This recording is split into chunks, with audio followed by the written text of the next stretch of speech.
Pues hola, hola, ¿cómo están? Ya estamos aquí este lunes para continuar con esta clase. Quisiera empezar pues comentando un poco de que todo salió bien en la operación que tuve, de que los resultados fueron muy buenos porque se comprobó que no hubo extensión del mal eh, solo en la zona en la que estuvo, que ya extirparon y etcétera.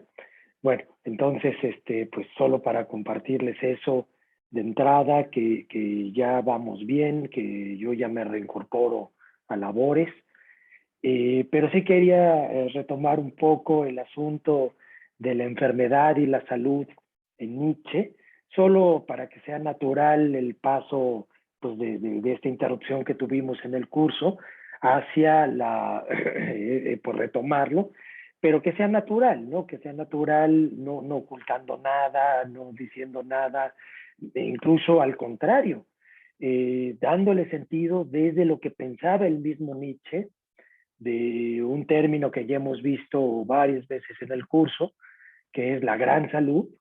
Quisiera solo detenerme en un fragmento de un episodio de Aurora, de este gran libro de Nietzsche, en donde habla precisamente de la gran salud en este sentido. Déjenme, se los voy a leer.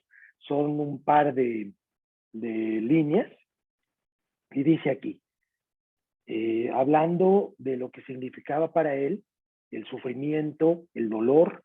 Ya sabemos, lo hemos comentado muchas veces también, que Nietzsche estuvo permanentemente enfermo desde niño hasta que tiene el ataque de locura en enero de 1889, ¿no? Y de ese momento, de 89 hasta 1900 que muere, todo el tiempo en estado pues ya de parálisis. Hay muchas hipótesis, desde psicoanalíticas hasta psiquiátricas. Ahora no me voy a detener en eso, pero en lo que quiero hacer énfasis es en que Nietzsche estuvo enfermo de hemorragias nasales, de migraña terrible que sufrió durante toda su vida, de problemas digestivos que lo hacían vomitar y lo hacían pues estar con un malestar terrible también todo el tiempo. Tenía parálisis, varias veces en su vida tuvo parálisis de miembros, parálisis de las manos, etcétera. En fin, y todo un cúmulo de enfermedades, incluso psicosomáticas, como han mencionado varios, entre ellos Karl Jaspers, ¿no? Cuando explica la vida de Nietzsche, dice, es que, claro, la mitad eran dolencias que él tenía, naturalmente, pero también él se las provocaba, ¿no? Se las provocaba, entre comillas, psicosomáticamente. Y entonces era gran parte neurosis y otra parte dolencias del cuerpo que realmente existían, ¿no? Bueno, pero lo importante para mí, esto lo interpreta Nietzsche de tal manera que aprovecha la enfermedad, aprovecha el dolor para la salud, y a esto es a lo que le llama gran salud, ¿no? En Aurora. En Aurora, el parágrafo 114 dice así, la inmensa tensión del intelecto que quiere oponerse al dolor provoca que todo aquello sobre lo que deposita la mirada luzca en una nueva luz. ¿Qué quiere decir esto? Que, vamos, claro, Nietzsche no era un masoquista, no es que estuviera buscando el dolor y la enfermedad y sufrir todo el tiempo reiteradamente. No, lo que está diciendo es que por vía de la enfermedad y el dolor, que a veces le era insoportable, basta ver las cartas a Overbeck o a otros de sus amigos de estos años precisamente en los que está escribiendo Así habló Zaratustra, 81, 82, 83, 84, principios de 85, tenía episodios de dolor también de ceguera muy dolorosa. O sea, el problema de Nietzsche no solo era que no podía ver, sino que le dolían en extremo los ojos. Bueno, y todos esos episodios de enfermedad, él los traducía como apertura de una nueva luz de las cosas que no podía ser vista en la salud, ¿no? Es decir, la enfermedad es aquello no solo que provoca el pensamiento, que provoca esto que él dice, una inmensa tensión del intelecto, que provoca esta inmensa tensión, sino que abre la existencia, abre el mundo de manera muy peculiar, y esta manera peculiar es una manera más completa, más amplia y sobre todo más aguda de ver la vida, ¿no? Y entonces, con todo derecho podríamos decir, siguiendo estas reflexiones de Nietzsche, la vida no se ve igual para un hombre sano que ha sido sano casi toda su vida que para un hombre enfermo. Y de hecho, algo que encontramos también en libros posteriores es que es esta idea, que la salud es un estimulante de la vida. Perdón, que la enfermedad es un estimulante de la vida, que el sufrimiento es un estimulante del vivir. De nuevo digo, no por una afición o una inclinación masoquista, sería una locura pensar en eso, no, porque la enfermedad y el dolor ya están ahí y nos toca vivirlo. Esto es lo que yo quería retomar respecto a mi propio proceso de enfermedad y de salud. Y lo poco nietzscheano que soy, te los confieso, lo poco nietzscheano que soy a ese respecto. Estas 2 semanas pasé por periodos de mucho dolor, de mucho cansancio, de mucho malestar en otros sentidos, no solo dolor, sino malestar del cuerpo, y a veces me dejaba vencer, ¿no? A veces yo no era tan nietzscheano como Nietzsche mismo. Nietzsche supo sacar de esos periodos de extremo dolor y de extremo cansancio y de extremo agotamiento del cuerpo una obra entera. Ojalá pudiéramos decir lo mismo todos nosotros. Bueno, en fin, esa pequeña reflexión para hacer natural el paso de nuestro periodo que no nos vimos a la clase que estamos retomando.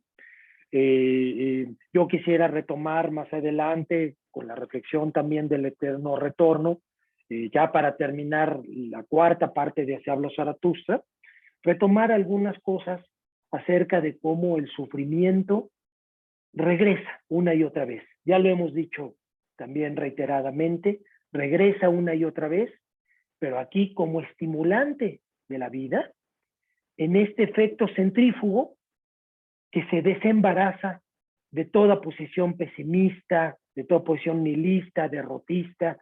Hacia allá iríamos en la 4ª parte. Entonces, el pasaje del convaleciente que ya leímos tiene esa función también, preparar el terreno para el panorama del episodio de la 4ª parte del libro, que está lleno de esperanza, ¿no? Si yo quisiera resumir el sentido de la 4ª parte de Así habló Zaratustra, tendría que decir que en su mayoría, digo en su mayoría porque no todo, pero en su mayoría, es un episodio de esperanza por el futuro. Pero entonces vamos por partes, porque vamos a recordar un poco, para dar sentido también a este video, que déjenme decirles, también yo quiero hacerlo muy natural, me estoy viendo a mí mismo en el video, yo sé que ustedes me van a estar viendo, que ustedes están allá atrás de la pantalla, y ahora pues un poco distantes, no solo en espacio, sino en tiempo. Estamos diferidos en tiempo, yo grabando esta clase en una especie de discurso pues un poco psicótico, hablándome a mí mismo en el espejo que es la cámara, ¿no? Pero yo sé que ustedes van a estar ahí. Y entonces, bueno, eso me me abre el sentido de explicar las cosas con detalle, con calma, como si ustedes estuvieran interactuando ahora conmigo. Por lo menos ese es el coco wash que me hago ahora, ¿no? Yo quiero pensar así, si no, de veras voy a enloquecer, ¿no? Pero en fin, yo sé que ustedes están ahí. Y entonces recordemos juntos que la primera parte de Así habló Zaratustra trata precisamente, ya lo leímos, ya lo revisamos, de una crítica moral y cultural de la decadencia, tanto, insisto, tanto cultural como metafísica, ¿no? Es el gran ataque a las posiciones viejas de las tablas de valores morales, culturales, pero también a las viejas posiciones metafísicas, ¿no? Es toda la primera parte. Y si quisiéramos resumirlo en una idea de Nietzsche, tendríamos que decir que la primera parte trata privilegiadamente sobre la muerte de Dios, ¿no? La muerte de Dios, claro, resurge una y otra vez a lo largo de todo el libro, pero si quisiéramos decirlo de forma resumida, en la primera parte ese es el enemigo. La muerte de Dios como crítica de la moral, de la cultura y de las viejas tablas de valores, ¿no?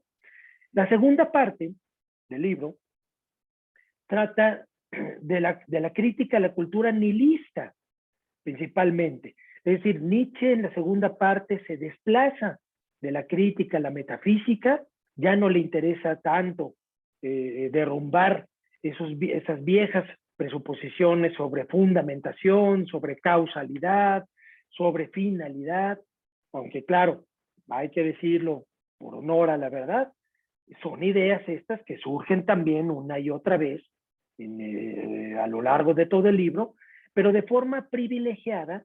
En la segunda parte se abandonan estas ideas de crítica a la metafísica y se reconcentra Nietzsche en la crítica a la cultura nihilista y sus virtudes, entre comillas, ¿no?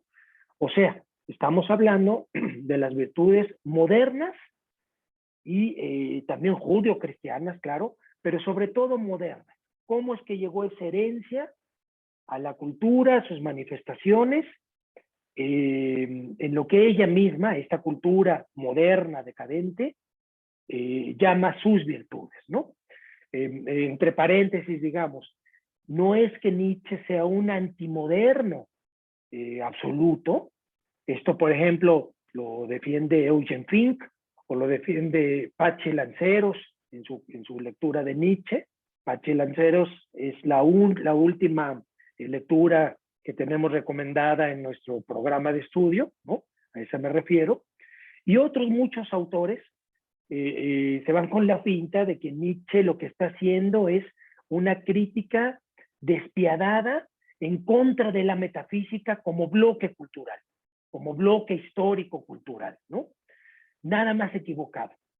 Nietzsche está criticando hipérboles, para también retomar un tema que ya vimos más atrás en nuestro curso, hipérboles de la modernidad, hipérboles del pensamiento ilustrado, exageraciones y vicios a los que llega la modernidad, pero él, en gran medida, por ejemplo, pensemos en el libro Aurora, o en el libro Humano demasiado humano, para mencionar solo dos, él mismo, Nietzsche, tiene muchas inspiraciones modernas, tiene muchas aspiraciones e inspiraciones modernas, ¿no? Entonces, eso solo para mesurar un poco la tendencia a ver en Nietzsche un enemigo de la modernidad acérrimo, que no tendría piedad para ninguno de los fundamentos, quiero decir, de los principios de la modernidad. Por cierto, esta es la lectura equivocada, más equivocada que la de Heidegger, si es que eso es posible. Bueno, pero sí hay una lectura más equivocada todavía, que es la de Jürgen Habermas.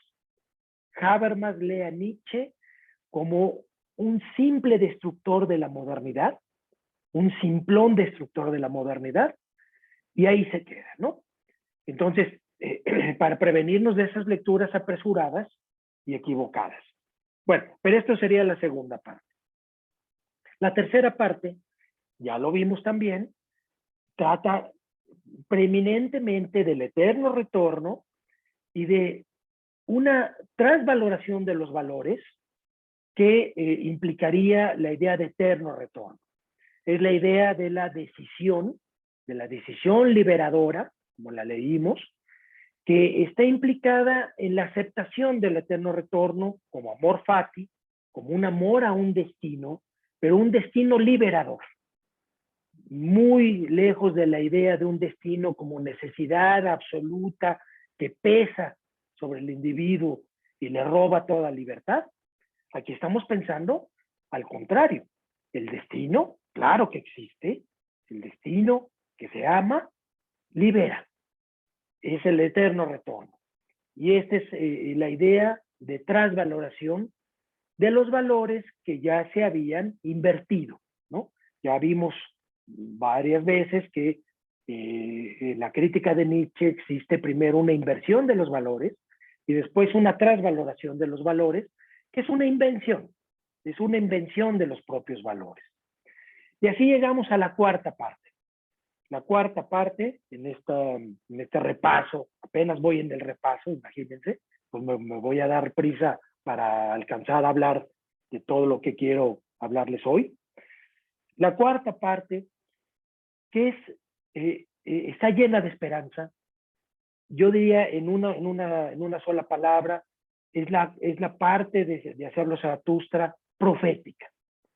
Es una profecía del ultrahombre, claro, es una profecía de la cultura nueva, es una parte que está plenamente identificada con una voluntad afirmativa, y por eso dijimos también alguna vez que trata preeminentemente de la voluntad de poder, en este sentido afirmativo, en este sentido que abre al superhombre, al ultrahombre. Bueno, hay una distinción ahí entre superhombre y ultrahombre. Algunos incluso prefieren usar el término transhumano para referirse al Übermensch. Bueno, como quiera que sea, estamos hablando de la voluntad afirmativa, de la apertura de la nueva cultura, porque aunque vamos a ver en la cuarta parte que Zaratustra parece aislarse absolutamente en la cuarta parte hasta terminar la narración del libro, él con sus signos, con los signos del que vendrá, sin compartir con nadie absolutamente más que con los animales, eso sí hay que decirlo, es decir, abandona toda perspectiva humana, entramos en el terreno de lo transhumano, por ejemplo, Sloterdijk lo ha traducido así, ¿no? Pero este aislamiento de Zaratustra, que ya no se acompaña, obviamente, de los hombres de la ciudad, ya no se acompaña de los hombres superiores, ahora voy a explicar qué es eso, quiénes son estos hombres superiores, y ya no se acompaña ni siquiera de alguna perspectiva humana. Estamos en el terreno de lo transhumano aquí, pero ese acontecimiento de lo transhumano que abre la cuarta parte, sobre todo el último episodio titulado El signo, esa apertura es hacia la animalidad en otro sentido de lo que hemos entendido por animal, ¿no? Es decir, es la insistencia de la vida en su totalidad. Bueno, pero ya estoy adelantando mucho, entonces voy a regresar ahora a hablar concretamente de la cuarta parte, ¿no? Ya vimos el panorama general, comparando partes 1 a 4. Voy a concentrarme en la parte 4, en la que estaremos trabajando todavía 2 o 3 clases más. Todavía regresando este miércoles que entra, vamos a estar trabajando la cuarta parte. Y todavía la próxima semana vamos a estar trabajando esto para cerrar el semestre. Bueno, entonces, ¿qué podemos decir de la cuarta parte? Perdón, voy a refrescar un poco la garganta. ¿Qué podemos decir en general de la cuarta parte de Así habló Zaratustra? Claro, ya estarán por acá husmeando, por acá oteando y husmeando este pequeño diagrama.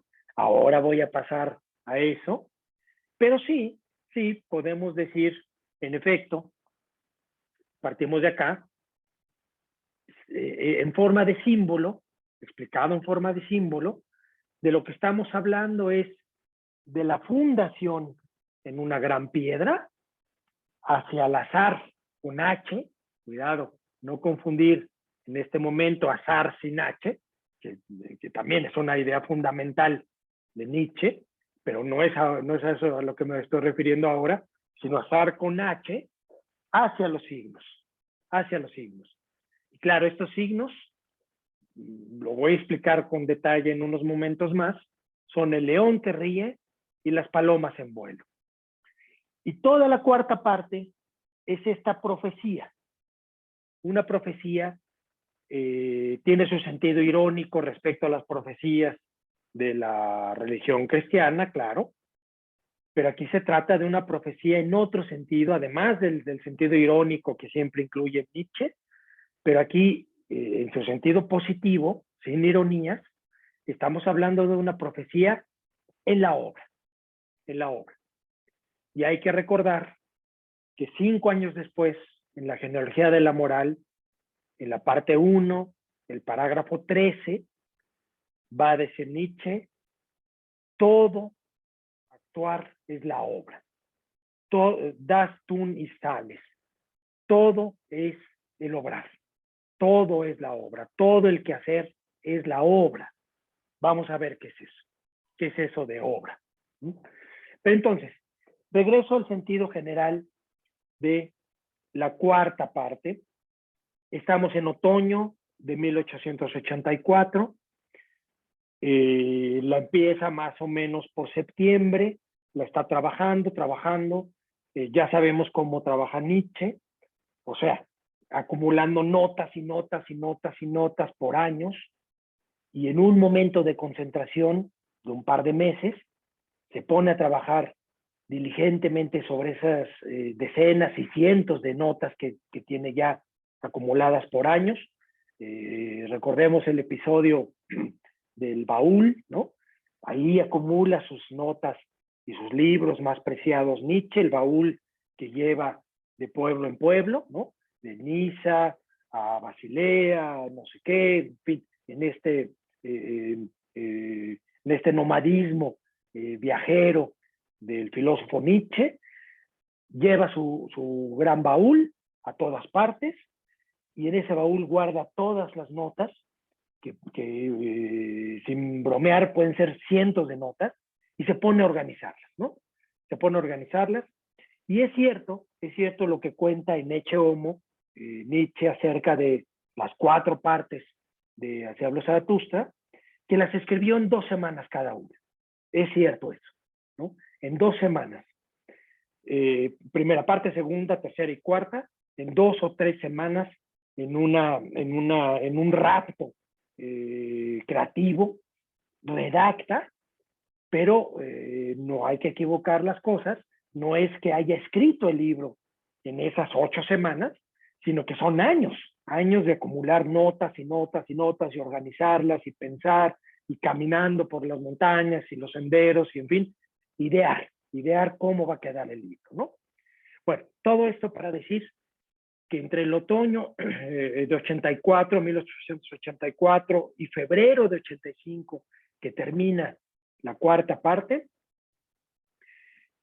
Nietzsche reúne entonces las 4 partes de Así habló Zaratustra, busca editor, su editor Schneitzer la rechaza el libro con las 4 partes, diciendo esto nunca se va a vender, esto nadie lo va a entender, es una bola de locuras, ¿no?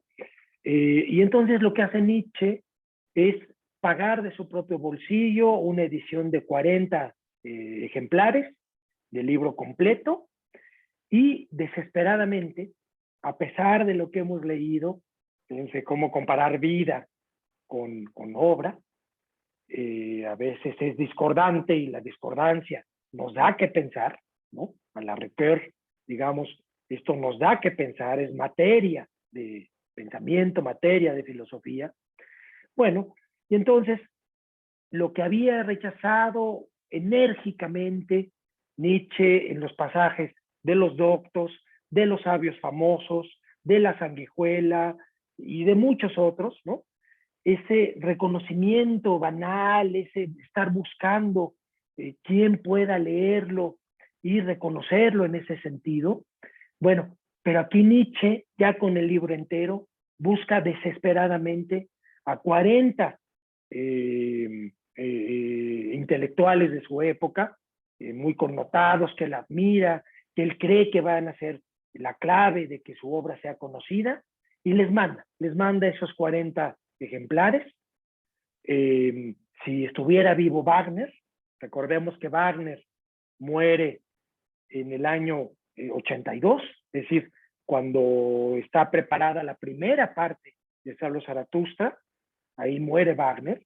Bueno, pero echando a volar la imaginación y conociendo a Nietzsche, que estuvo verdaderamente obsesionado con Richard Wagner, incluso cuando lo odiaba, incluso cuando lo llegó a odiar, bueno, le hubiera mandado un ejemplar, porque era una relación absolutamente dependiente, ¿no? Dependiente. En fin, otros datos biográficos interesantes es que cuando logra publicar y mandar esos 4 ejemplares, esos 40 ejemplares a intelectuales de su época, tiene pleitos cada vez mayores con la mamá, Francisca, y con la hermana, Elizabeth, a raíz de que la hermana en ese año precisamente, en 85, se casa con Foster, que es este racista asqueroso, ¿no? Este racista, antisemita, asqueroso, que se lleva a la hermana a Uruguay a fundar una colonia antisemita, ¿no? Que fue un fracaso, claro, fue un fracaso ya en la experimentación, quiero decir, en la práctica de ese experimento de esa colonia, es un fracaso absoluto, pero todo eso a Nietzsche le llega profundamente, lo altera profundamente. El libro que sigue de Así habló Zaratustra, que es Más allá del bien y del mal, está repleto, es el libro y los que siguen, ¿no? El ocaso de los ídolos, en fin, los libros que siguen están imbuidos de ideas que quieren combatir ese antisemitismo. Y él lucha, se ve también en las cartas de esos años a sus amigos, él lucha porque su obra no sea confundida con ese odio racial. Bueno, pero entonces lo que está viviendo Nietzsche en ese momento va a fijar el sentido de su obra posterior y lo va a formar. Volvamos entonces al sentido general de la cuarta parte. El énfasis en el futuro, esa profecía en la obra, el énfasis en el futuro es lo que va a marcar el paso de toda la narración de esta cuarta parte. Una voluntad afirmativa, ya habíamos dicho, una voluntad creadora que se perfila con las ideas a las que vuelve una y otra vez Nietzsche, burlándose de su referencia constante, que son los evangelios o la Biblia en general, que es la referencia a aquel que vendrá, aquel lejano que vendrá, ¿no? El ultrahombre, superhombre en otro sentido, o transhumano. Pero también, esto es lo que indicaba hace unos momentos, una nueva cultura posible. Es erróneo pensar, lo discutimos alguna vez en la clase, a raíz de una pregunta que me hacía uno de ustedes, es erróneo pensar que Nietzsche está indicando el camino existencial del puro aislamiento sin un plan social, sin alguna parte de consecuencia para la cultura y para la sociedad, en el sentido también de liberación, de transvaloración social. En esta cuarta parte vamos a encontrar bastantes indicaciones de que una nueva cultura es posible, pero que para edificar esa nueva cultura sobre la piedra, ahora voy a hablar más de la piedra, sobre la piedra de Zaratustra, sobre esa fundamentación nueva, absolutamente nueva, de un reino de los 1000 años, Azar, un reino de los 1000 años de Zaratustra, hace falta un momento existencial absolutamente individual. Y tiene su lógica la idea, ¿no? ¿Cómo podemos trazar planes estratégicos para la sociedad sin antes haber transformado a los individuos que la componen? Sin individuos libre pensadores, soberanos de sí mismos, autárquicos en ese sentido, no hay plan social posible. Pero entonces, Nietzsche pide momentos. Primero, transfórmate a ti mismo profundamente hasta tu abismo, llega a tu cumbre a partir del abismo, y cuando hayas llegado al abismo y al volar y al bailar y al cantar y todas estas metáforas que explica también Nietzsche, entonces se abre una aurora para la sociedad. Y esas son las dos grandes ideas que perfilan la cuarta parte. El superhombre, la nueva cultura posible, y la aurora, en la metáfora narrativa también del libro, ya sabemos que todo el libro está escrito en una sola jornada, ya lo mencioné alguna vez en clase, desde que amanece y Zaratustra baja de la montaña, pasa todo lo que pasa durante la narración, pasa toda la noche siguiente y amanece, y es la aurora. Aurora, claro, es un libro anterior de Nietzsche que está retomando aquí como referencia, como una autorreferencia, refiriéndose también al mediodía, como clave simbólica, el mediodía después del tránsito de todas las peripecias que le han pasado a Zaratustra, ¿no? Y entonces, el tono profético es lo que marca toda la cuarta parte. Hay que aclarar también, aunque con momentos destructivos y no puramente jovial, es esta cuarta parte, ¿no? Es decir, si uno dijera, está llena de esperanza, y por eso decía hace unos momentos, en su mayoría está compuesta por esta esperanza en el ultrahombre, etcétera, pero en su mayoría, porque hay otras partes, quiero decir, hay un porcentaje, digamos, de esta cuarta parte que aún arrastra la destructividad de León, que aún arrastra esa falta de jovialidad, digámoslo abiertamente, que aún está manejándose con un poco de ira, con un poco de resentimiento incluso, hacia aquello que estorba en la cultura para poder abrir la cultura nueva, ¿no? Entonces, está lleno de parodias esta cuarta parte, y parodias que se retoman del Apocalipsis. Hay múltiples referencias ahora al Apocalipsis.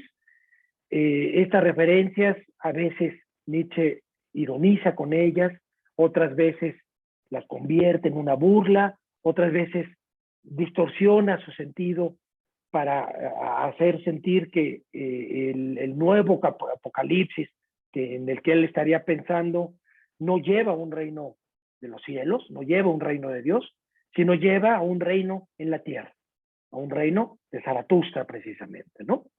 Bueno, y entonces, todos estos momentos destructivos, todas estas parodias, todo este tono profético, ahora sí jovial, en su mayoría jovial, nos habla, como dije, de un futuro poshumano, nos habla del problema de los animales, a ver si nos da tiempo de ver un pequeño video de una filósofa argentina, se llama Mónica Cagnolini, en donde explica muy bien el problema de los animales como un problema de la vida sin superioridad antropocéntrica, ¿no? Eso es lo que le interesaría en el cierre de todo el libro a Zaratustra.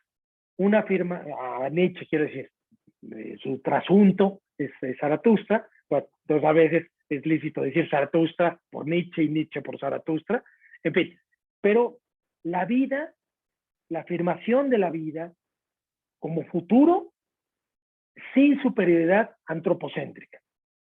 Esto es lo que abre, ¿no? Y entonces la narración se perfila en esta cuarta parte, casi toda la cuarta parte, se perfila a poner a prueba a los que va a llamar hombres superiores como precursores del superhombre, ¿no? Todavía Zaratustra, que es un Zaratustra ya viejo, es un Zaratustra canoso, así nos va a describir la narración en la primera parte, la ofrenda de miel, ¿no? La primera parte de esta cuarta parte, el primer episodio de la cuarta parte, la ofrenda de miel, nos dibuja a un Zaratustra, curiosamente, hablando de que todo ocurre en una sola jornada, bueno, pero dentro de esa jornada, curiosamente, ocurren muchos días y mucho tiempo, ¿no? Y ahí hay que entender que está jugando literariamente Nietzsche, ¿no? La metáfora de tiempo principal que está, con la que está trabajando es una jornada. Pero dentro de esa jornada hay muchos tiempos, muchas jornadas.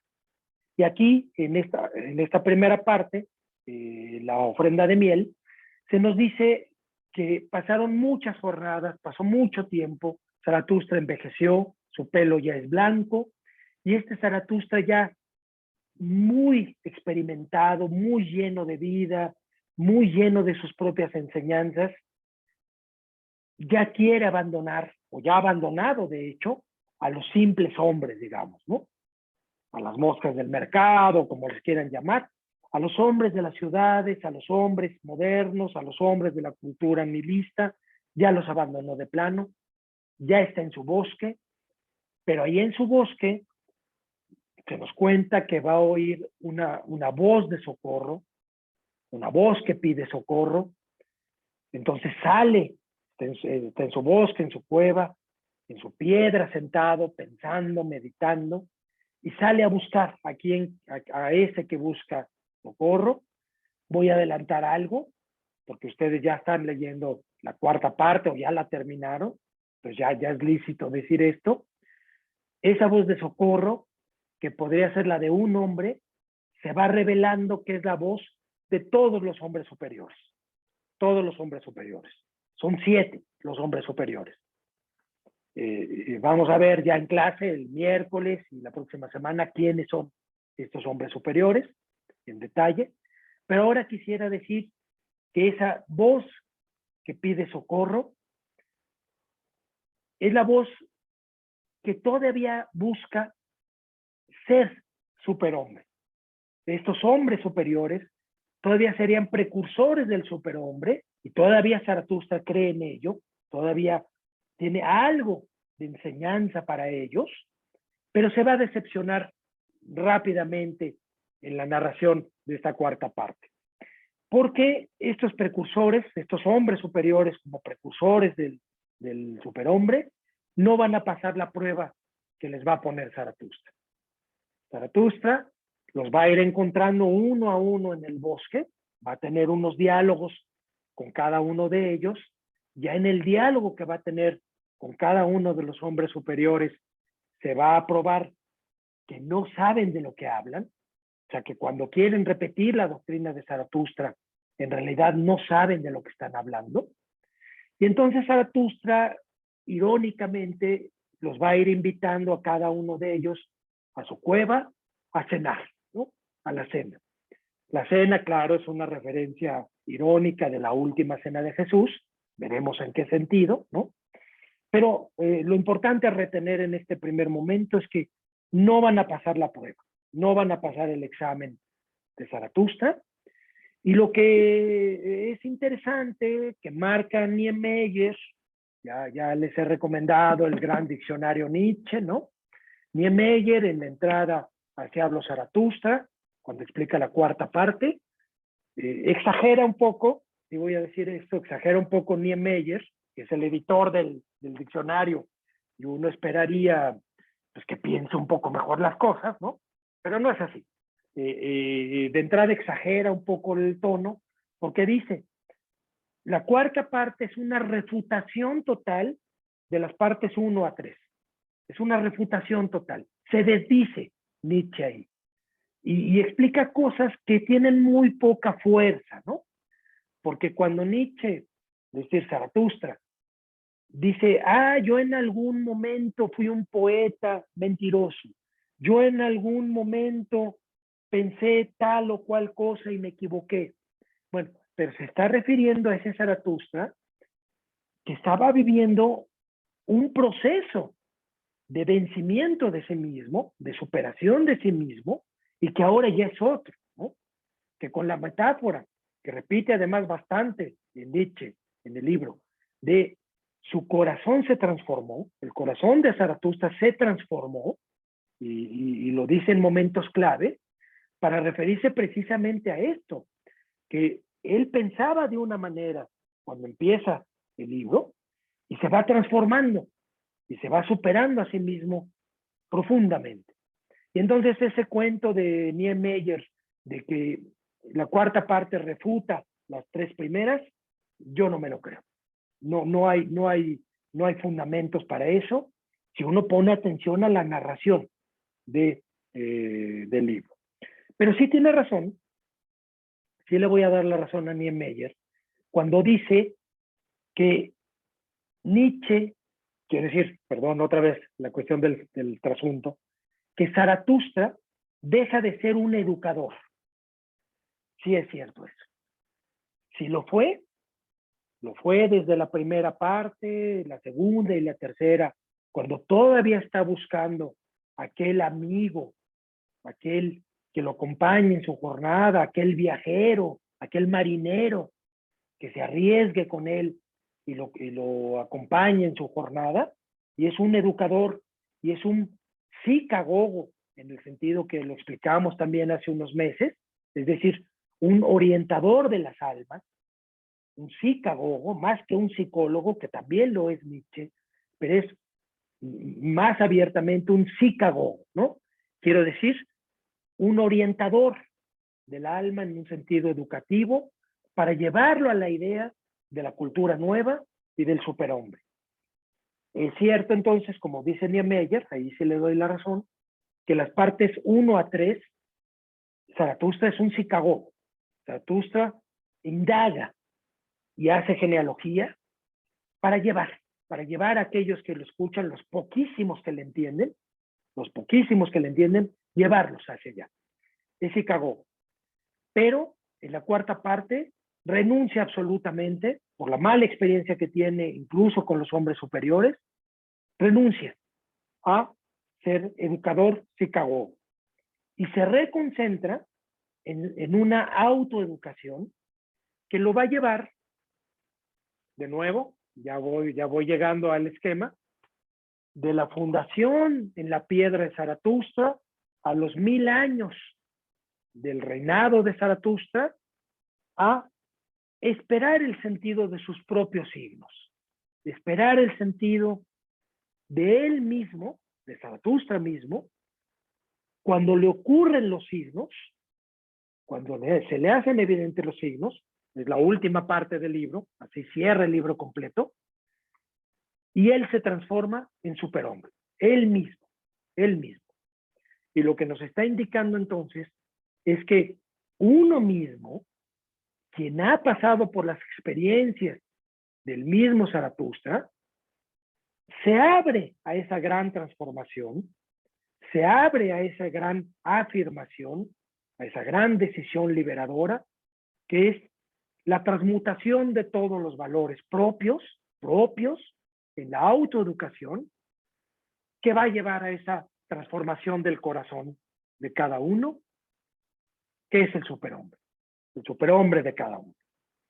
Pero para esto todavía hay que pasar por engaños, hay que pasar por pruebas, las últimas pruebas, los últimos engaños. Los hombres superiores son un engaño. son un engaño. Estos supuestos discípulos de Zaratustra, los más cercanos, los que él pensaba que iban a entender el mensaje apropiadamente, ni siquiera ellos, son un engaño. Pero él mismo, el mismo Zaratustra, es perseguido por una imagen, una imagen que es una persecución de sí mismo, que es la sombra.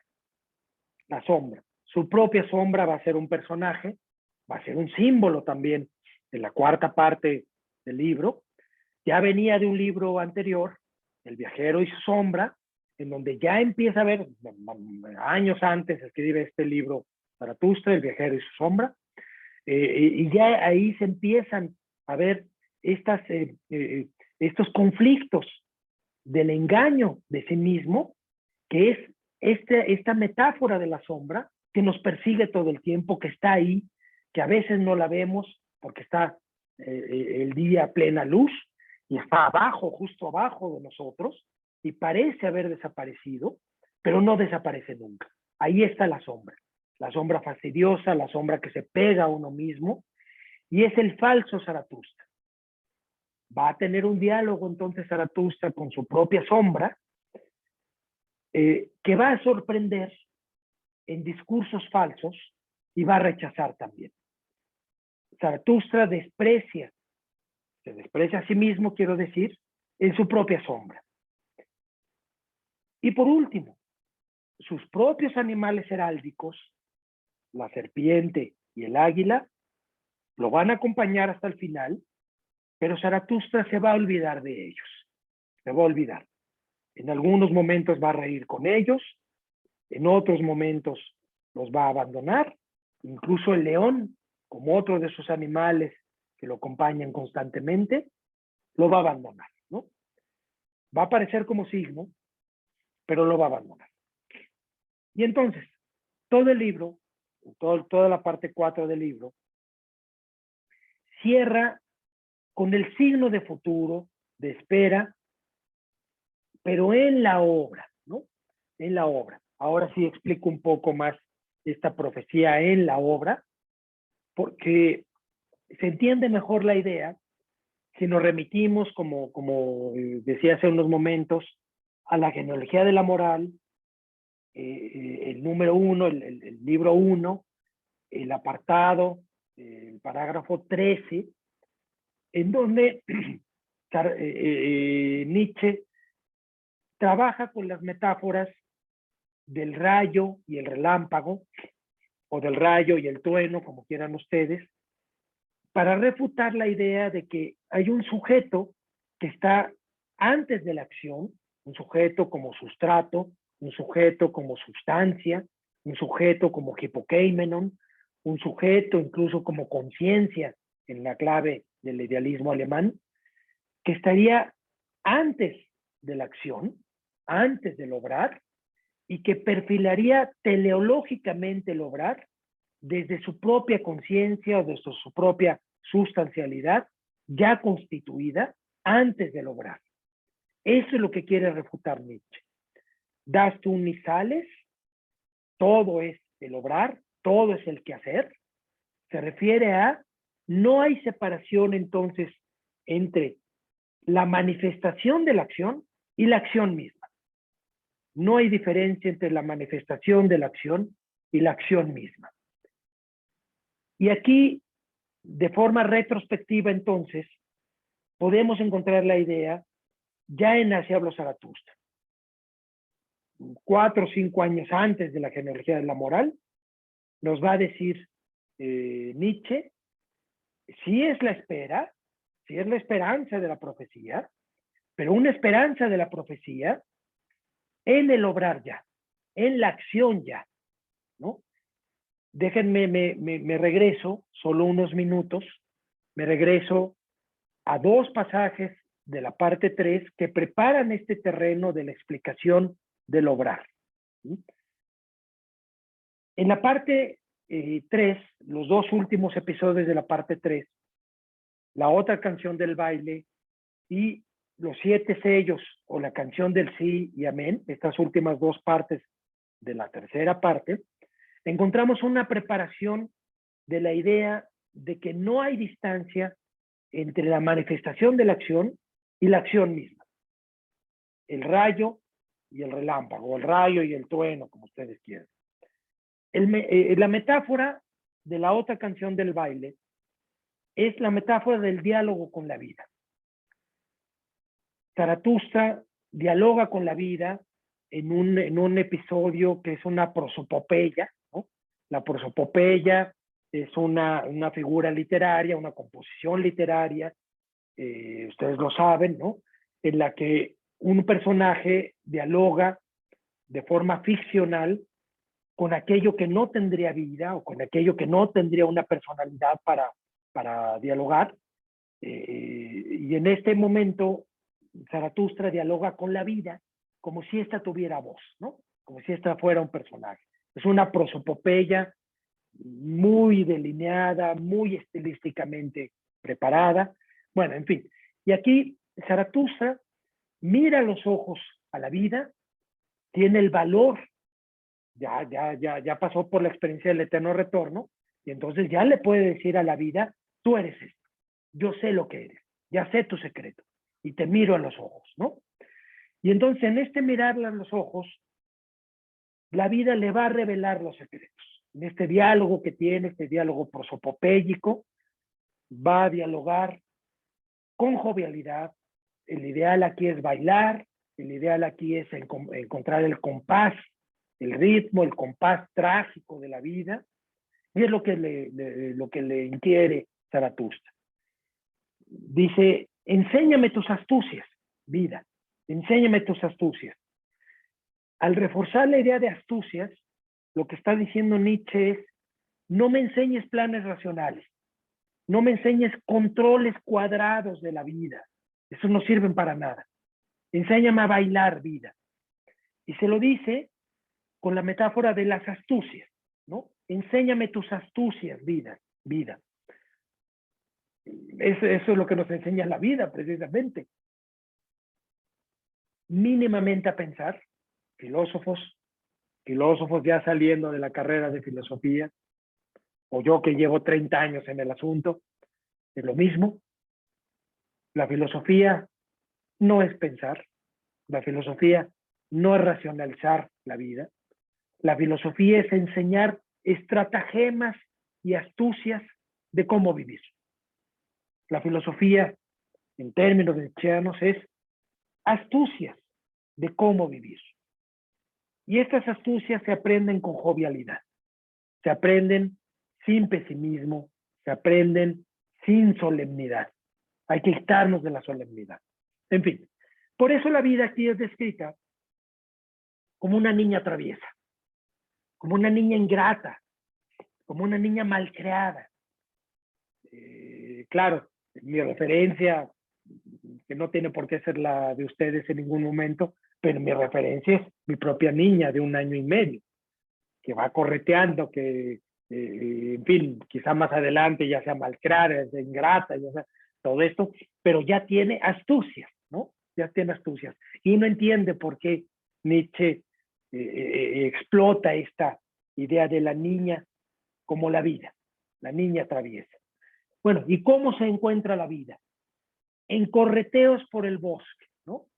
Aquí la prosopopeya toma los tonos de una composición bucólica, ustedes saben qué es esto, es una composición con cantos, con risas, con bailes, con dionisos, en el bosque, con ninfas a veces, bueno, en fin, pero lo que estoy queriendo enfatizar en este momento es no en la ciudad, no en la ciudad, no en este paraje automatizado, diagramado, de forma que estupidiza, que domestica al hombre, ¿no?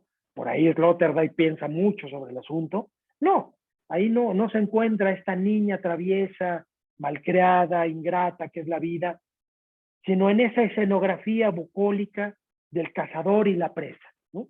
Y ahí ahí Zaratustra habla como, en esta composición poética, habla como si él fuera un cazador detrás de la vida. Pero también nos dice, sí, estamos cazando a la niña, estamos cazando a esa bestiecilla que se nos escapa, pero que también puede ser la bruja, la bruja. Y entonces aparece, porque la bruja ya tiene un tono mucho más malévolo, y la vida puede ser eso también. Un ente malévolo que nos engaña todo el tiempo y que hay que saber interpretar en sus astucias.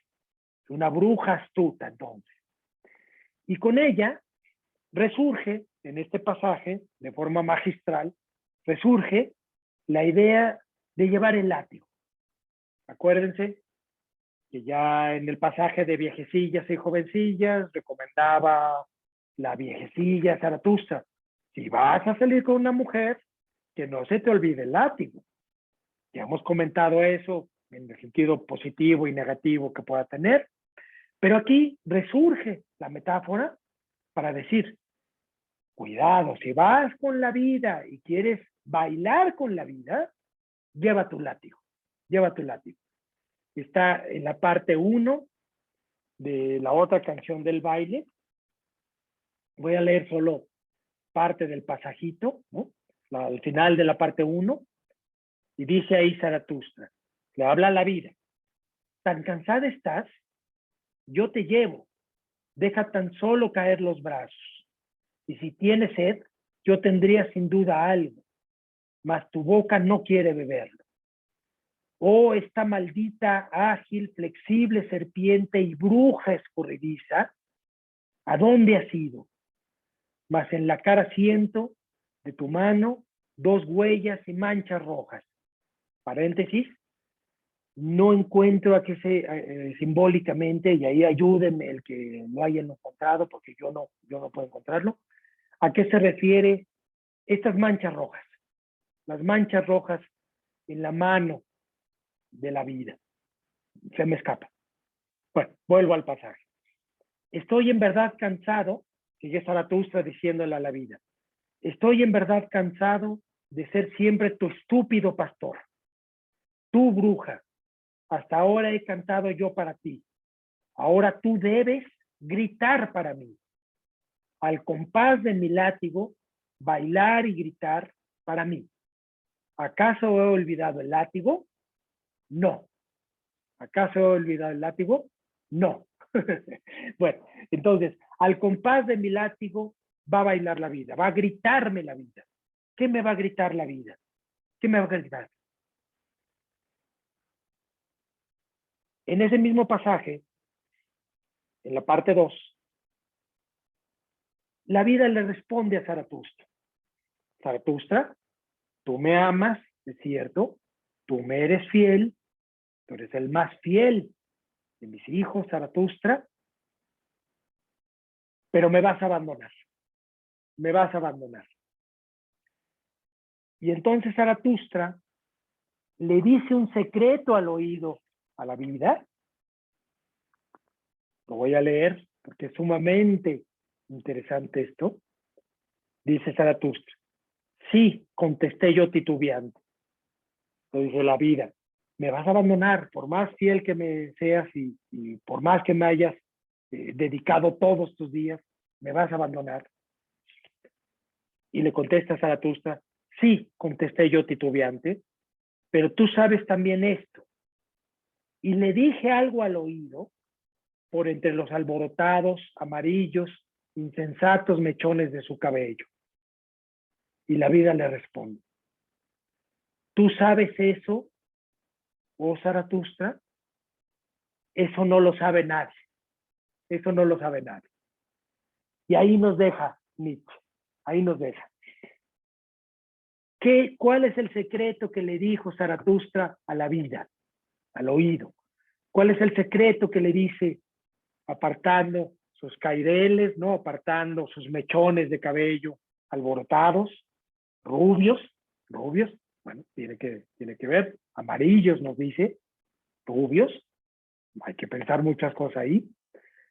Le dice un secreto Zaratustra a la vida, y Zaratustra, y la vida le responde, ¿eso piensa Zaratustra? Pero eso no lo sabe nadie. ¿Qué le dijo Zaratustra a la vida? Que no nos lo revela Nietzsche, no nos lo revela. Unas hipótesis, ustedes formúlense sus propias hipótesis, yo me formulé las mías.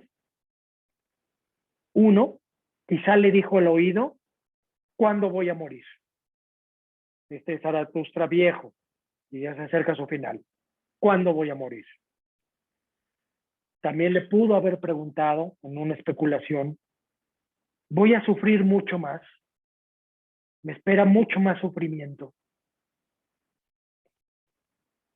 También le pudo haber dicho, pero este retorno eterno ya me espera a mí, ya me está esperando a mí, o no me espera a mí todavía. Es decir, mi ciclo, mi anillo, ¿se va a cumplir ya o todavía no? Porque la vida le responde, eso no lo sabe nadie, Zaratustra. Ni siquiera, ¿se entiende? Ni siquiera yo. Ni siquiera yo, la vida, entiende eso. Bueno, y de los 7 sellos. Claro, referencias al Apocalipsis constantes, constantes, constantes, constantes. Recordemos que el Apocalipsis, en el sentido bíblico, tiene más el sentido, está marcado más por el sentido de destrucción que por el sentido de esperanza del reino de Dios. Nietzsche quiere invertir ese sentido. No está tan marcado su reinterpretación de los múltiples pasajes del Apocalipsis, no está tan marcado por la destrucción como por la apertura al futuro.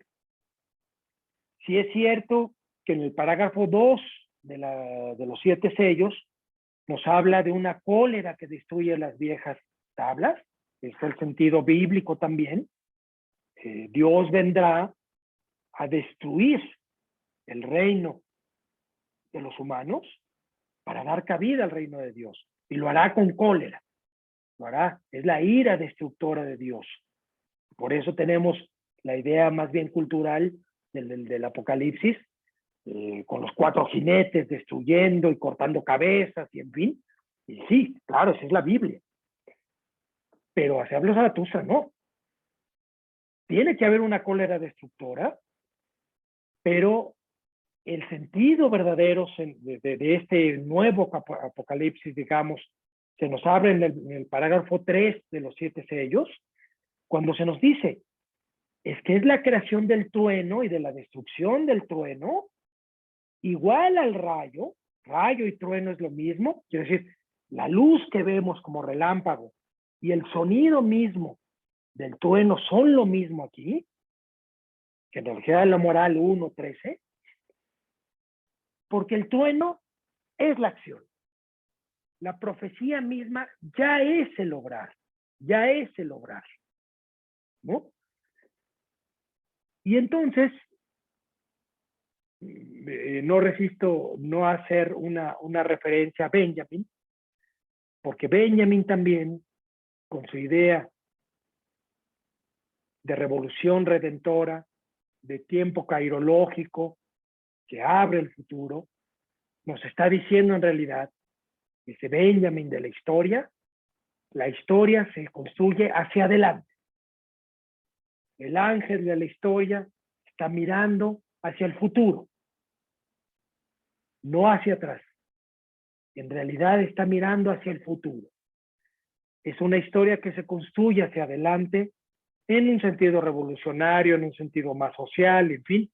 Pero aquí coincide con Nietzsche.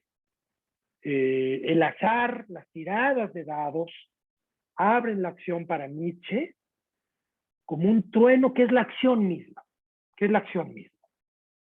Bueno, y una última metáfora, porque ya pasó el tiempo y quiero ir cerrando para abrir, cerrando estos comentarios de la tercera parte para abrir por lo menos el primer episodio de la cuarta parte.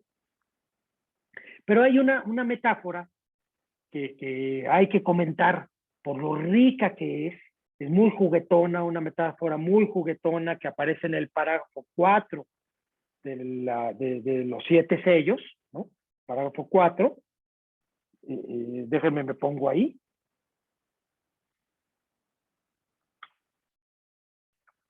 ¿Qué es la metáfora? De cómo se constituyen las cosas en este obrar, que es el obrar del eterno retorno, que es el obrar de la decisión, es el obrar de la liberación, es el obrar que no niega que el pasado sea distinto del futuro, sino que afirma que en el instante, en este instante, son lo mismo. En ese instante de revelación, todo lo que ocurre, todo el obrar y todo lo que es en realidad, en esta metafísica afirmativa de Nietzsche, todo lo que es producto de esa afirmación, es producto de ese obrar. Y entonces la metáfora genial del parágrafo 4 de los 7 sellos es la jarra de mezclar. Es una metáfora muy juguetona, es una metáfora que aparentemente no tiene mucha importancia en el libro entero, al lado de otras metáforas más famosas, etcétera, pero es la jarra de mezclar de todo lo que es, de todo lo que es. Y tiene una importancia que supo ver Gilles Deleuze, supo ver bien, y remitió a Nietzsche hasta la antigüedad, ¿no? Es decir, comparó a Nietzsche con pensadores presocráticos muy importantes, pero para decir esto, para afirmar una doctrina ontológica, que es la doctrina de Nietzsche. Todo es mezcla de mezcla. Todo es mezcla de mezcla. ¿Y qué es entonces el obrar? ¿Qué es el tiempo? ¿Qué es la vida? Es una jarra de mezclar, ¿no? Una jarra de mezclar. Es decir, todo es mezcla de mezcla, como doctrina ontológica, está diciéndonos, no hay antinomias de valores que distingan perfectamente lo vil de lo digno, lo bueno de lo malo, lo superior de lo inferior, etcétera, etcétera, ¿no? No hay antinomias de valor. Y no hay secuencia ontológica causal o finalista. Esta idea ya la habíamos visto en varios pasajes de Así habló Zaratustra.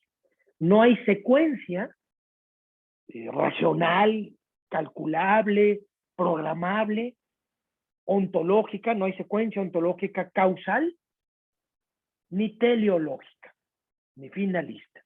No hay nada de eso. ¿Qué hay? Claro, azar sin H en este momento, como mezcla de mezclas, eso es lo que existe, mezclas de mezclas. Lo voy a leer. Dice Zaratustra, parte 4 de los 7 sellos. Si alguna vez bebía grandes tragos de aquella espumeante y espaciada jarra de mezclar, en la que se hallan bien mezcladas todas las cosas, si alguna vez mi mano derramó las cosas más remotas sobre las más próximas, y fuego sobre el espíritu, y placer sobre el sufrimiento, y lo más inicuo sobre lo más bondadoso, es decir, todos los contrarios mezclados. Si yo mismo soy un grano de aquella sal redentora que hace que todas las cosas se mezclen bien en aquel jarro, pues hay una sal que liga lo bueno con lo malvado, y hasta lo más malvado es digno de servir, de condimento y de última fusión. Bueno, y con esto ya nos dijo casi todo, ¿no? Lo bueno con lo malvado, lo pequeño con lo grande, lo ruin con lo excelso, etcétera. Todo esto en una mezcla, en una gran jarra de mezclar, que es la existencia misma. ¿Y cómo enfrentar esto? Nos dice ya en los parágrafos 6 y 7 de esta parte, los 7 sellos, con ligereza. No hay otra forma de intuir, de vivir, de bailar con esta jarra que todo lo mezcla, esta mezcla de mezclas, muy cercano a un azar caótico, aunque con un orden que también debemos de percibir. Pero bueno, la ligereza como sabiduría de pájaro. Y ahí nos dice claramente, no hay arriba ni abajo, solo delante y atrás. Sabiduría de pájaro. Podemos ir volando o saltando, como saltan los pajaritos, pero no hay un arriba metafísico trascendente y un abajo sustancial. Y por eso termina el pasaje diciendo Zaratustra, canta, no sigas hablando, canta, no sigas hablando. Hay gran parte de enseñanza búdica ahí, el budismo, en contra de la importancia del yo, de esa importancia yoica que quiere vencer el budismo en varias de sus posiciones, nos dice una y otra vez, ya cállate, ya cállate. Cuando eres racional, cuando te das justificaciones en la vida, cuando tienes esperanzas en un futuro de manera programática, deja de hablar, cállate. Callarte es la condición de ver, de oír, de escuchar, de cantar, de cantar. Bueno, con esto llegamos ya a la última parte de esta clase, que es la primera parte de la cuarta parte del libro, pero ser claro y no enredar mucho las cosas. Es decir, la ofrenda de miel. La ofrenda de miel, el primer episodio del cuarto libro. Trata, claro, ya aquí lo dijimos, ya aquí lo perfilamos, de los signos del que vendrá. Es el tema principal de la ofrenda de miel y de todo el libro 4. ¿No? ¿Cómo vendrá ese lejano, el ultrahombre? ¿Cómo vendrá? Como profecía que no espera pasivamente. Esto es lo que distingue la profecía en sentido religioso, cristiano, de la profecía nietzscheana.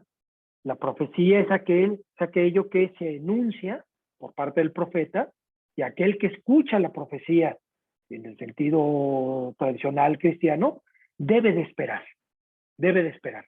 y debe de contentarse sobre todo con el sufrimiento y este valle de lágrimas que es la tierra, y debe de esperar. Esta pasividad es lo que quiere romper Nietzsche. Sí hay una profecía, claro, pero es una profecía en la obra, con la obra.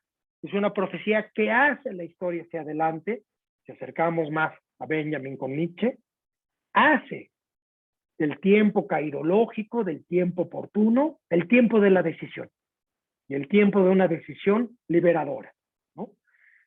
Y entonces nos dice, ahí en la narración, si nos metemos otra vez en el flujo de la narración de Así habló Zaratustra, es este Zaratustra viejito, que ya espera, pero que le pregunta quizá le pregunta a la vida, ¿llegó mi momento? ¿Ya es mi momento? La vida le contesta, oye Zaratustra, eso nadie lo sabe, eso nadie lo sabe, ¿lo sabrás? Cuando tengas el quehacer de hacerlo, cuando lo hagas. Y entonces hay que fundarlo, ¿no? Hay que fundarlo. Aparece la metáfora de la piedra, rápidamente lo diremos, ya lo dijimos también en el curso más atrás, la piedra tiene una resonancia irónica hacia el cristianismo, es Pedro, la piedra en donde se funda la iglesia de Jesucristo, es Pedro, y es el gran encargo que le da Jesús a Pedro, y que luego San Pablo magnifica para construir la institución eclesiástica, la institución de la ley eclesiástica cristiana. Pero esta piedra que aquí aparece en este pasaje como símbolo de fundación del reino de Zaratustra es antipaulina, es contra Paulina, está en contra de esa institución y de esa ley que fundó San Pablo. Y se puede decir con toda libertad, Zaratustra es un anti-Pablo, un anti-San Pablo, es un anticristo, claro, en ese sentido. Bueno, pero también el islamismo aparece aquí con la piedra, la referencia simbólica de la piedra, porque Mahoma se eleva y es quien es a partir de una piedra fundacional, ¿no? Y está jugando, Nietzsche está jugando con los dos sentidos para decir, Zaratustra sentado en su piedra, oye esa voz de socorro, pero también regresa esa piedra después de todos los episodios en donde va a ir encontrando a los hombres superiores, va a regresar a la misma piedra y va a meditar en su piedra, sentado en su piedra, que también tiene la referencia, claro, a la piedra en donde se le revela el eterno retorno a Nietzsche, el lago Silva Plana, el Sils María, que es el episodio que inspira todo el libro, de 1881, ¿no? Tenemos que remitirnos casi 5 años antes. Bueno, pero ahí aparece la referencia de la piedra del eterno retorno también. Bueno, y entonces los animales, ahora, en otra prosopopeya interesante, van dialogando con Zaratustra y le preguntan a Zaratustra, oye, ¿has pensado en tu felicidad? Es Zaratustra viejito, es Zaratustra que ya tiene que hacer un recuento de toda su vida, porque seguramente ya va a morir, ¿no? Y le preguntan los animales, ¿piensas en tu felicidad? ¿Aspiras a tu felicidad? Y Zaratustra, un Zaratustra viejo, curtido, fuerte, le contesta a los animales, déjense de esa cantaleta de la felicidad, no me interesa mi felicidad, me interesa mi obra, me interesa mi obra. Y como le interesa la obra, entonces todo el pasaje, que es la ofrenda de miel, termina despreciando hacer una ofrenda de miel. Vamos a poner atención, ¿por qué? La miel como símbolo ya nos había surgido en un pasaje anterior y ya nos había dicho Zaratustra, yo no estoy en la ciudad que hace ofrendas de leche y miel, ¿no? O sea, es una referencia a la Biblia también, un desprecio a esa forma de hacer tributo entre los antiguos judíos, los primeros cristianos también. No quiero ofrendas de leche y miel. Bueno, pero aquí es más enfático todavía. La miel, que entre los egipcios, que tenía en mente también Nietzsche, esa vieja práctica de los egipcios y de pueblos antiguos como los cananeos y otros pueblos muy antiguos, que hacían ofrendas a los dioses, tributos a los dioses, para su placer, para el placer de los dioses, incluso a veces acompañadas con ofrendas de sangre, de animales e incluso de seres humanos, pero la miel era un elemento constante en las ofrendas como tributo de placer a los dioses. Y entre los egipcios, agua, leche, vino y miel podemos encontrar en representaciones muy antiguas, en las pirámides, en otras partes en donde labran sus símbolos los egipcios, en tumbas, etcétera, pequeñas vasijas con estos elementos: vino, leche, agua y miel. Después los judíos, que desprecian obviamente absolutamente a los egipcios, porque fueron sus castigadores, fueron sus conquistadores, y cuando logran liberarse finalmente de los judíos, de los egipcios, los judíos prohíben los tributos de miel a Dios, a Jehová. La prohíben terminantemente, junto con pan fermentado y cualquier otra cosa de levadura. ¿Por qué? Porque se hincha. la razón teológica, que vamos, perdón por mi falta de respeto, pero es un invento de unos rabinos locos en el desierto, inventándose cosas, bueno, pero según ellos, la miel que endulza artificialmente y la fermentación del pan, la levadura, etcétera, son artificios que no admitiría Jehová. Que Jehová nos quiere naturalmente como Él nos hizo, y así nos va a juzgar y a admitir en el reino de los cielos.